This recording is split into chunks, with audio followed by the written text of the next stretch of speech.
সেপ্টেম্বৰ মাহৰ আগতে আমি আৰু 3,80,000 মানুহক ঘৰ দিম, যাতে 26,11,793টা ঘৰ সম্পূৰ্ণ হৈ যায়।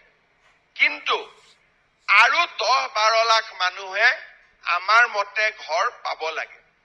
কেনেকে পাব তেওঁলোকে?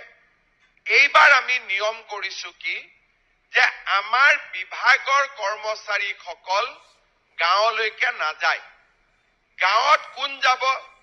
আমাৰ জীৱিকা সখী বাইদেউসকলক এইবাৰ আমি ট্ৰেইনিং কৰি দিছো যে আপোনালোকে কাষৰ গাঁওখনত, নিজৰ গাঁওখনত নহয়, কাষৰ গাঁওখনত গৈ ঘৰ নোহোৱা মানুহৰ ফৰ্ম ফিল-আপ কৰক আৰু ঘৰটোৰ ফটো তোলক।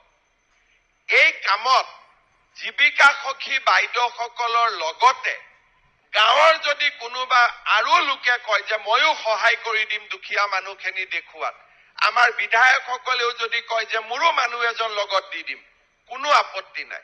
কাৰণ প্ৰত্যেকজন দুখীয়া মানুহৰ ফটো উঠক, আমাৰ কি আপত্তি? মোদী ডাঙৰীয়াই পইচা দিব, আমাৰ লওঁতে কি আপত্তি আছে? আমাৰ লওঁতেতো কোনো আপত্তি নাই। খালি যোগ্যজনে পাব লাগে, অযোগ্যজনে পাব নালাগে।